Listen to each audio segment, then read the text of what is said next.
Hello, everyone, and welcome to the online coffee, the weekly online coffee. Today, we have here with us Lucie Cunningham.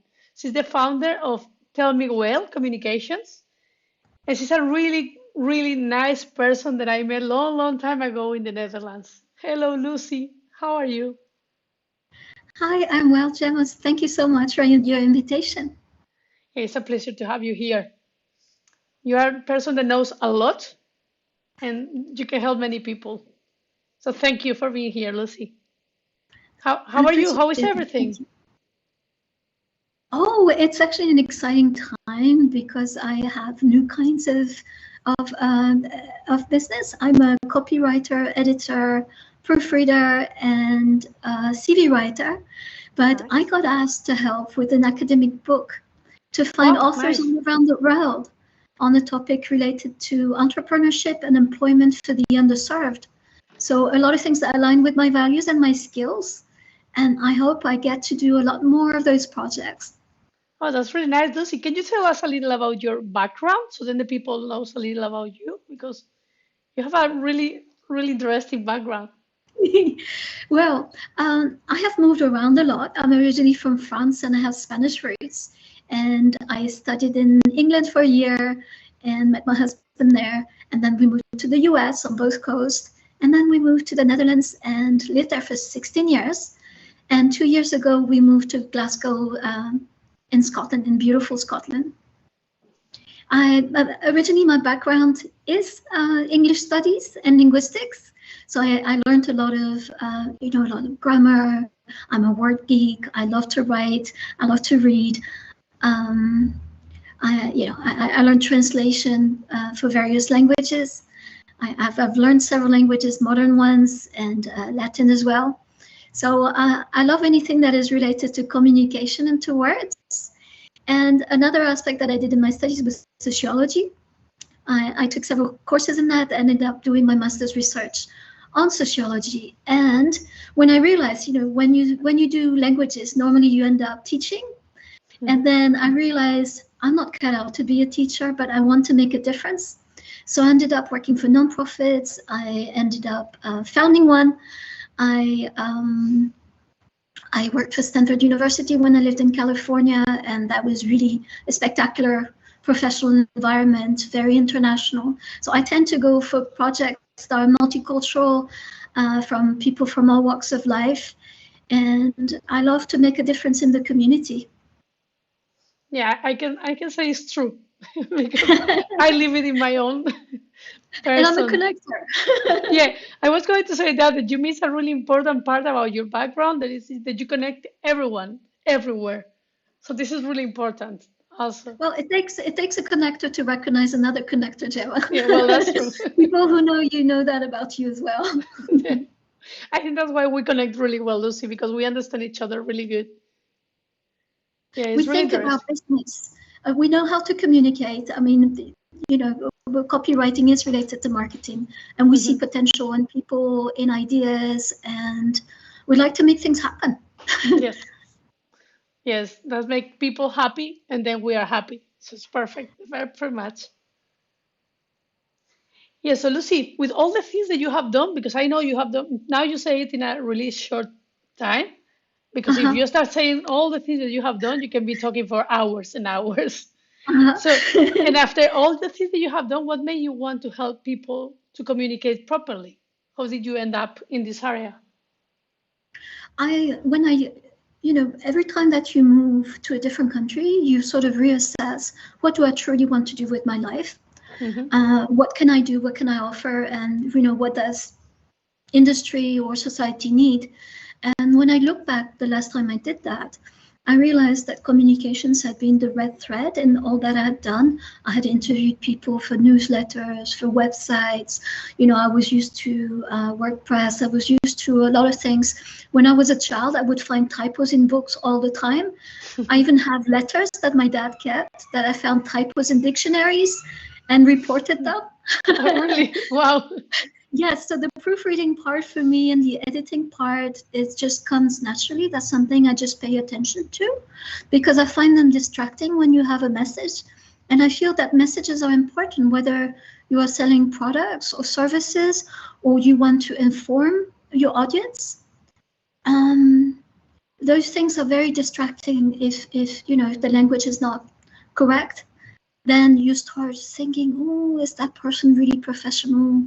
All those kind of things. So accuracy and, you know, good language and good communication skills make a big difference in how people approach you and respect you in your business. And I felt that's something that I could do, that I was doing in any job that I had. And that's nowadays everyone has a website, and many people write blogs or have podcasts, and a presence online is often written, and that's where I come in and can make a difference. Yeah, that's really and good. You see, because I've been in a lot of the jobs that I've had, English was used as a common language, but most people were not native English speakers. So there was a necessity to use very, very clear and short English. And that has taught me a lot, because, you know, to be honest, nowadays, people just don't have the time to read That's true. long text. That's true. And also you speak many other languages. So that also helps you to understand the mistakes we make. For example, the Dutch, they make some kind of mistakes always, all of them. The Spanish, That's we right. make all the kind of mistakes. And The because you French speak, ones as well. how many languages do you speak, Lucy? English, French, Spanish, Dutch? I learned Latin for 5 years, and I learned Italian for 1 year. And I find it a beautiful language, but the grammar and the spelling are quite difficult, so I didn't get to practice it. But I can read it and understand it and appreciate, you know, like songs or sometimes movies if there's subtitles under it.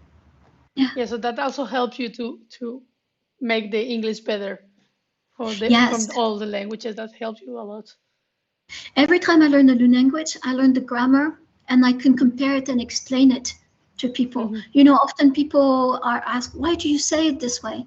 Well, I was explain those things, and I can explain it in a clear way and give you examples so that, you know, for the future text that you write, if that's something that you make, you know, that you don't know yet, I can teach you quickly, and then it's a skill to have for future text. That's really good. And writing is something that a lot of people is scared. It's like, oof, I don't feel like writing in public. For example, a post on LinkedIn or a book or something. So for the people that they are afraid to write before they start writing, which aspects do you think they need to keep in mind to communicate in the right way? That's true. You know, people always think about stage fright, but several of my clients are extremely articulate, have incredible vocabulary, but the moment they need to write it down, it's like a fear of being judged. Yes. So they're excellent communicators, but they know to delegate it to someone else when it's something that will stay there for a long time and that will be found online for a long time. Yes. So what I say, you know, before writing, I say do your homework, do some research, because even if it's your field, you want to be accurate. You don't want the people to come back and say, that's not true, or that's not quite right.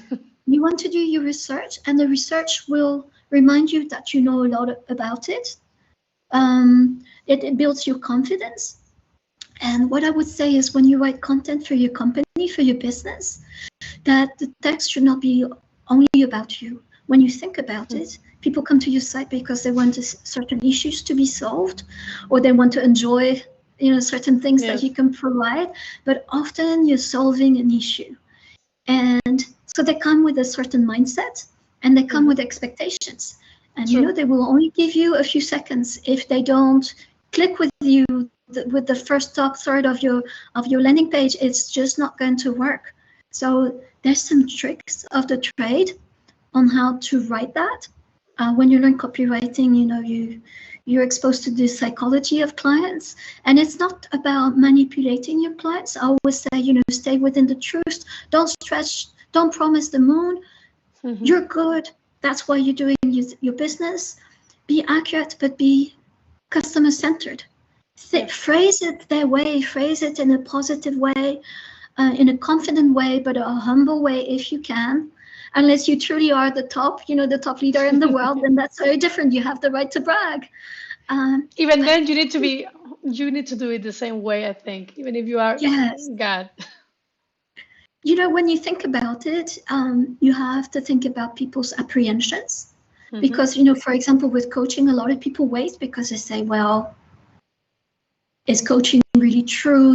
People have Hmm. things, thoughts, negative thoughts in their Yes. heads when they come to you. And you need to address those points somewhere in your text. But try to understand your customers. And then the inspiration will come because you have had customers, you know what they're dealing with. And but it's just a different mindset and a different focus. It's not only about the things you can do and that you've learned. It's not only about the certifications that you may have. It's also, start the conversation with your customers through questions and through answers, and then you can focus on longer things to prove to what you're saying is true and that you know about what you're talking about. But it's, in a way, it is a bit like a conversation you're having.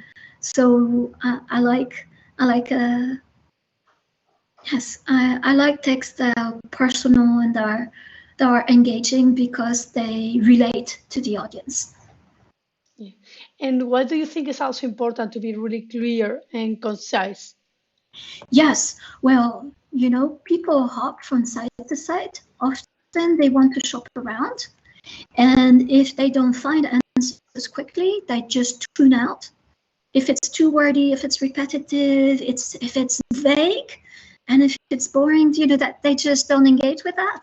So work on those aspects to turn it around, that it's on point, that it's, some people may use some humor or emotions. Hmm. Often an interaction with the client is based on emotions, and the emotion can be trust, because some people have been taken advantage of before. Hmm. So you have to explore and prove what you do has value to your clients, and that you understand that people want options, that you're open, that you have great customer service, that you're open to discussing things. If there's anything out of the ordinary that is not featured there, that people should still contact you, because you may be the right person.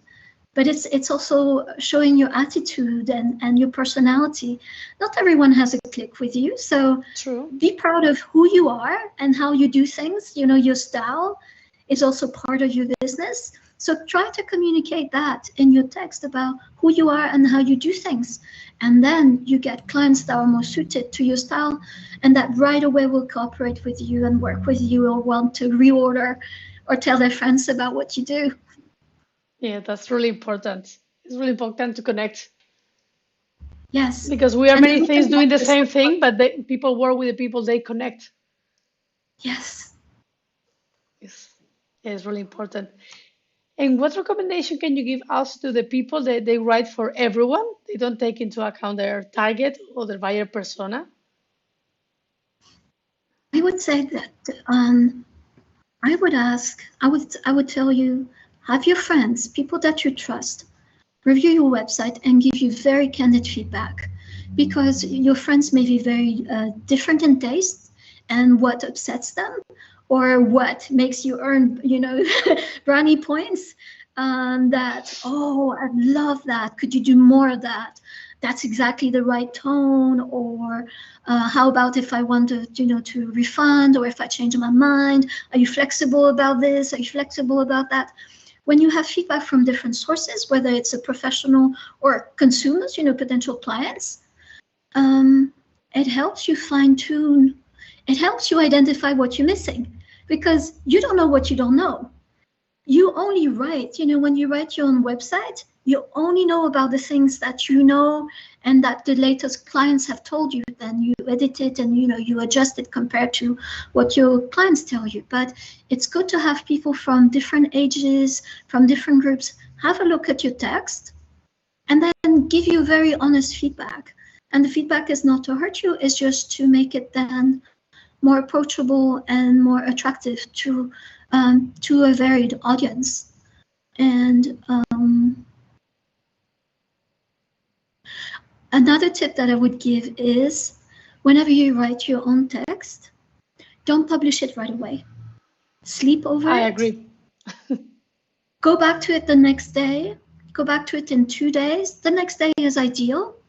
But then you will see things like, oh, did I write this? And oh, those words are missing, or this is messy, or that part is absolutely brilliant. I should put it, more in a more visible spot, because inspirations comes in waves, and there's a big mental block when you write, because when you start from a blank slate, it's so hard. The first time that you start your web pages, there's certain things you can copy and paste from your LinkedIn and that you've always done. But there are other things. It should be crafted. It should represent you. It should, people should know what to expect from what you do, and also from you on how you will communicate and stay in touch with them. All those things. So don't go because, that day you're super inspired, you already posted and shared it on social media right away. Cool down. Look back at it the next day. Yeah, this is really great advice because this happened to me all the time. When I write, I have to leave it there.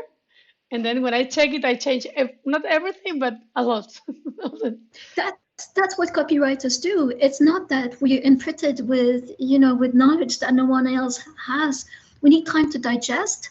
We need to produce some text, otherwise it will never happen.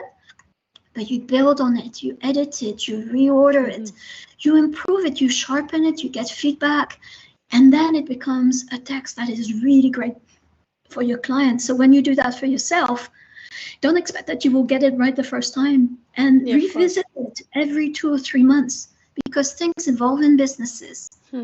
True. Yeah, that's true. And when you talk to different people in different countries, or even in the same country with different nationalities, for example, in the Netherlands, you have a lot of nationalities. What things do you need to keep in mind? When it comes to customer service, expectations are very, very different. So there's some countries where you need to really emphasize that your customer service is unbeatable, and others don't want to be bored by that. They just want to shop and just go straight. The level of formality and politeness varies very greatly. You can be seen as really, really rude if you are too direct. In some countries, like Asian countries, love like text that is more flourished, that is more, beautiful and crafted and long and respectful.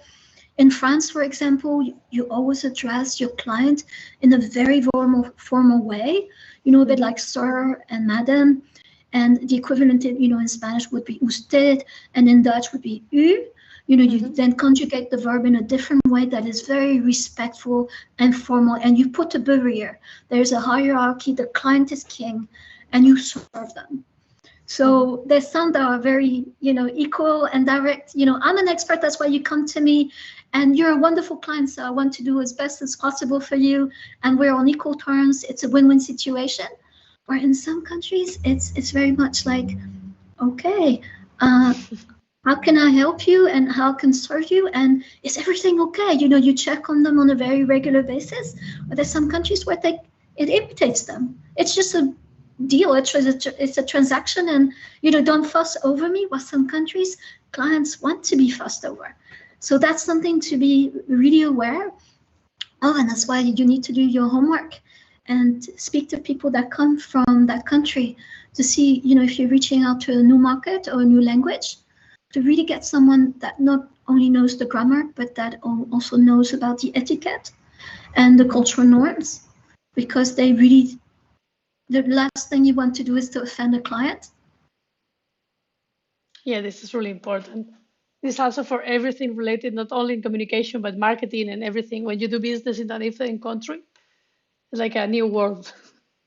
It's true. And there are different kinds of Spanish, there are different kinds of French and English, depending on which continent you are.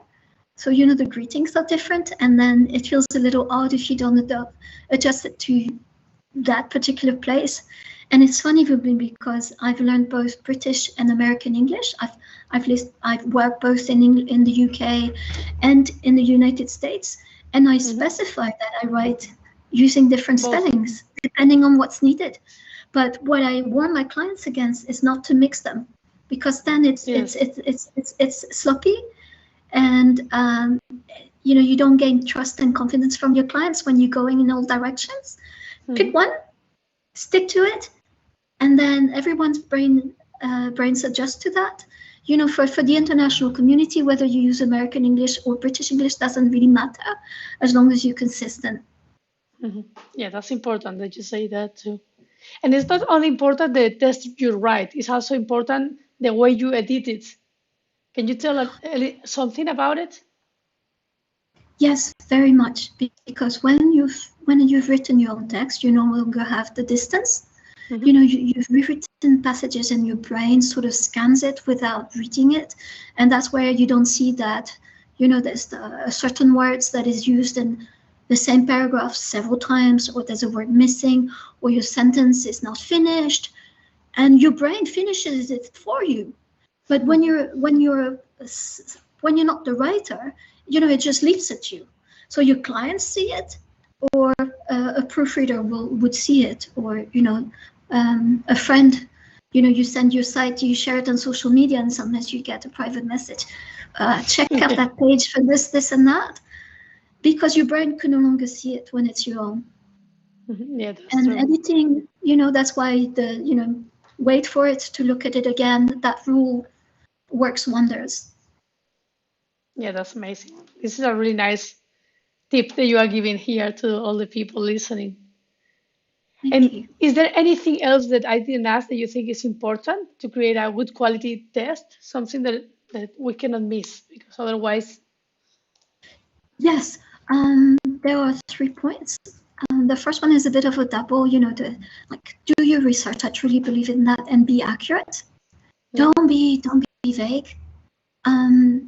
A long string of text on a page, whether it's on paper or online, is very unattractive. People disconnect from it. So vary the format that you use. Use text box, use different colors for the background, break it down into columns and little blurbs. And at the end, if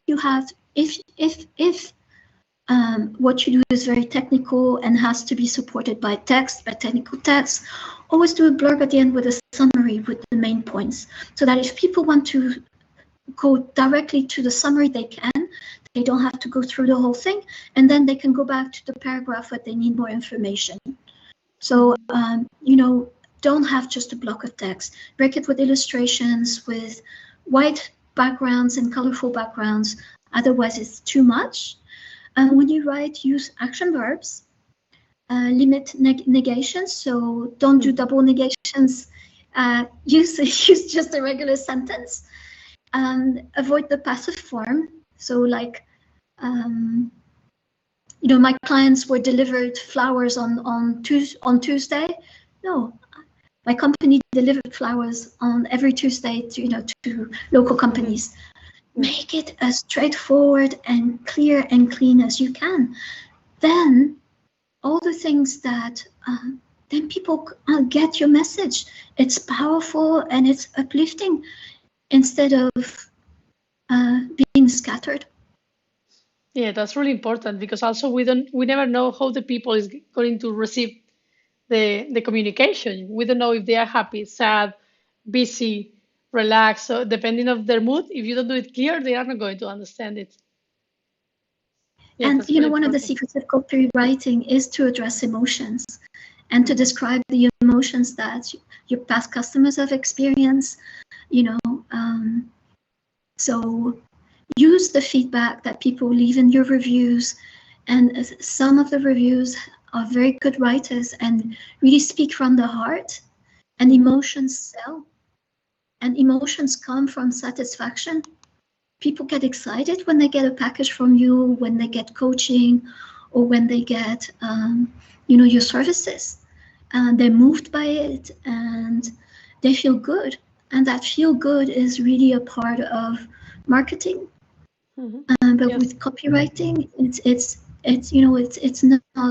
it's not empty promises. It's really things that your clients will experience after the value that you bring to them.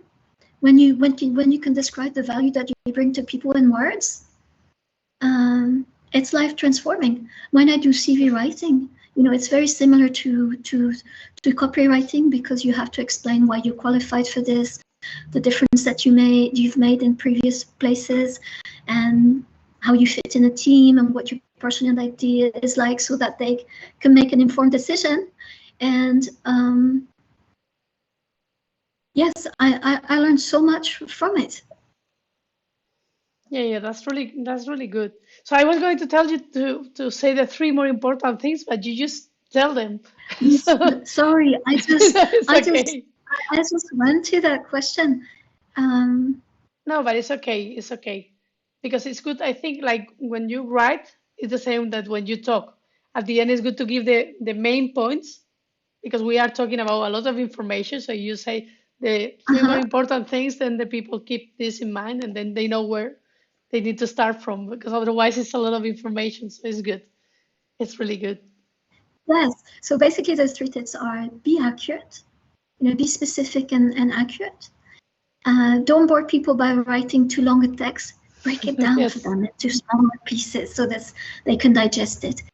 And use action verbs and simple sentence structure so that people can go to the core of the message instead of, oh, more ideas will pop up in their head if you go within several directions. Well, Mhm. you want to direct them.